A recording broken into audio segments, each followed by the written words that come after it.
going to continue a theme that a couple of us have talked about the last few weeks. And the topic this evening is self-transcendence through giving. And it's a path to divine freedom. As mundane as it may sound, it really is the way of the saints and the masters ultimately, because of all people they know how to give. In Bhagavad Gita, the Lord says in chapter 3, stanza 9, actions performed for selfish gain are karmically binding. Therefore, O son of Kunti, perform your duty without attachment in a spirit of religious self-offering. And Swami Kriyanandaji, just one sentence that he writes about this stanza. He says, one who aspires to liberation should do everything in a spirit of self-offering to God. And in self-offering, he's talking about how we give. In seva, in meditation, in devotion. Self-offering is giving, but in this attitude of giving from our hearts purely, with no thought of return to the Lord. And Patanjali also covers the same thing in Book 1, stanza 23. Otherwise, through devotion and complete self-offering to God, this highest samadhi can be attained. And again, one sentence from Swamiji. My Guru, even though his was the path of technique, of Kriya Yoga, he stressed the supreme importance of devotion and self-offering.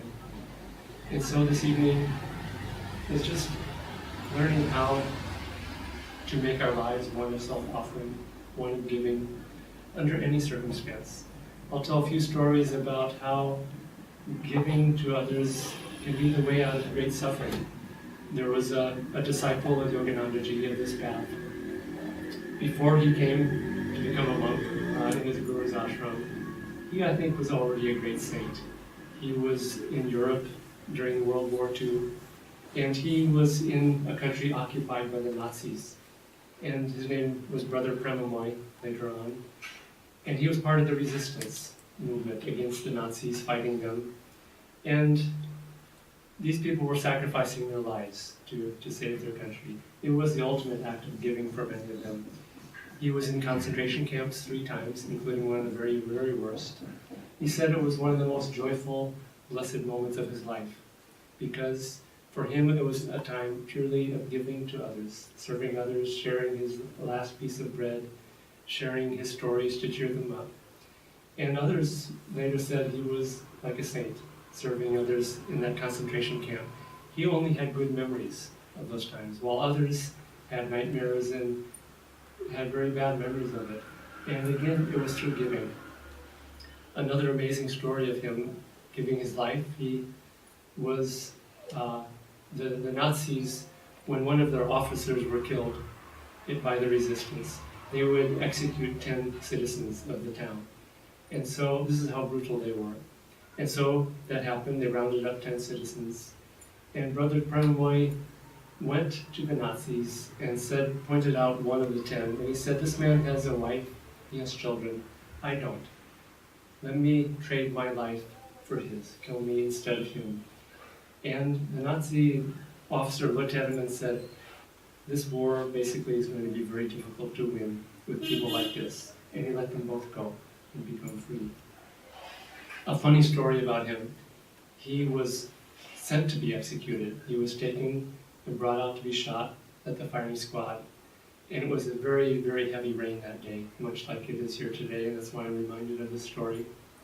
And they said, okay, go out and stand out there in that field, and we're going to shoot you, line up with these other guys. And Brother Premomoy, who was part of the nobility and royalty there, and had a very royal demeanor, he said, you can kill me, you can shoot me, but you cannot make me stand in the rain. And this is not something that's in the manual of how to avoid getting executed by the Nazis, what to say just in case that happens. But you know, the guy who was in charge says, get out of here. Isn't that so strange? It's actually a good spiritual teaching, which is that when you give, you get in the flow of divine grace. And for him to come up with that response, it may have been the only thing that he could have said that would have get him out of being executed. And that's because he was in the flow of divine grace. It wasn't like he was cleverly trying to think of what to say. He was simply in the flow of divine grace. And when you think in terms of always giving, you become freer inside, but also your suffering tends to go away. I think I shared this story of my own one personal experience that I've had. Some years ago, I was dealing with a very, very painful condition. It was chronic and it was going on for several years. And it's a condition of the facial nerve in the face and the head. And it was a form of something that, if you Google it, it's the one condition that has, by popular acclaim, has gotten the name suicide disease because of the quality and quantity of the pain. And the humorous part of this story, that's just one of the experiences I had with it. I was going through a flare-up, an episode of it, and I had to give a talk on Kriya Yoga. And part of this condition, in addition to the extreme pain, I would get very nauseous and dizzy and weak. And the audience was there to listen to me talk. I was sitting in front of them. And I was so nauseous and so dizzy that I knew that if I stood up, I was going to throw up. And I prayed to Master. I didn't pray for myself. I prayed for these poor people. I said, Master, these people are coming to hear about Kriya Yoga. If I stand up and throw up right in front of them, it may take them many, many lifetimes to come back to this idea that Kriya Yoga might be a good thing. So please, spare them. This result that I'm feeling is almost inevitable. And I stood up, and I was fine. Somehow I was able to talk. I was not fully there, but I gave a good enough talk. But one time it was truly extreme. I couldn't even sit up. I couldn't do anything. I couldn't meditate. I couldn't even do the home sound technique. And it was just overwhelming. And finally I just started praying to God as Divine Mother, which is how I relate to God. And I didn't pray for anything. I didn't pray for myself. I just gave her my love, my unconditional love. I laid myself at her feet and offered myself unconditionally. And I talked to her and teased her for treating one of her children like she was treating me with this condition, lovingly and givingly. And in that moment, that pain went away, and I felt just really, really deep joy.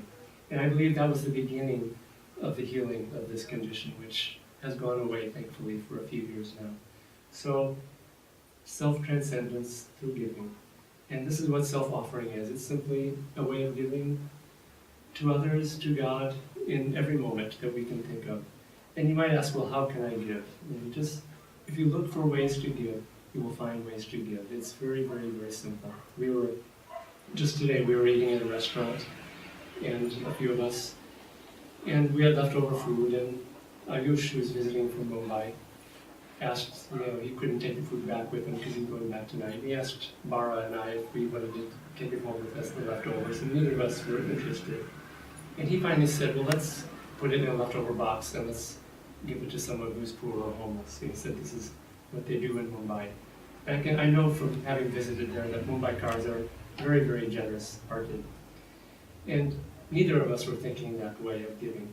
And I hardly ever even see someone that poor or homeless in Pune. It's, some parts you maybe do, but sure enough, we were driving along and there was this very old man by the side of the road, and Ayush held out the bag, and he very, very was gratefully accepted it. And it's a way of just thinking always, looking to give, even if it's just in thought and prayer. When you pray for others, I think that may be one of the highest ways of giving, even though you might not see results.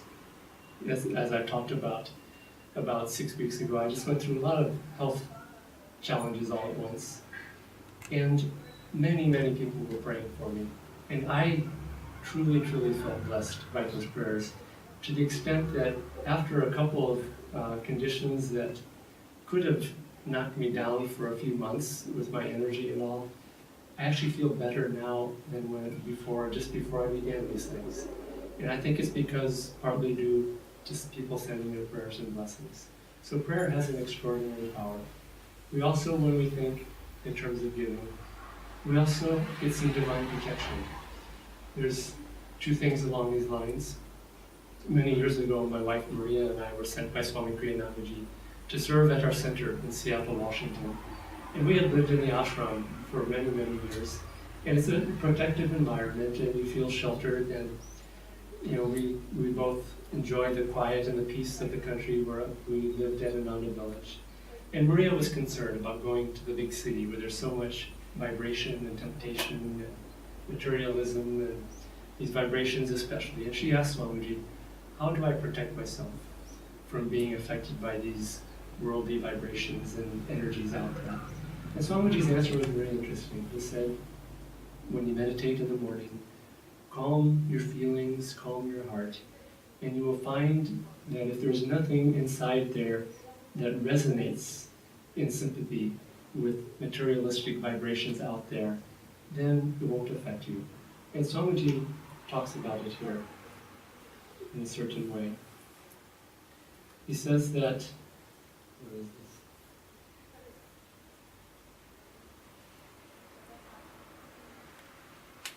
Expanding the harmony one feels in meditation is actually a way of protecting oneself against harmful influences.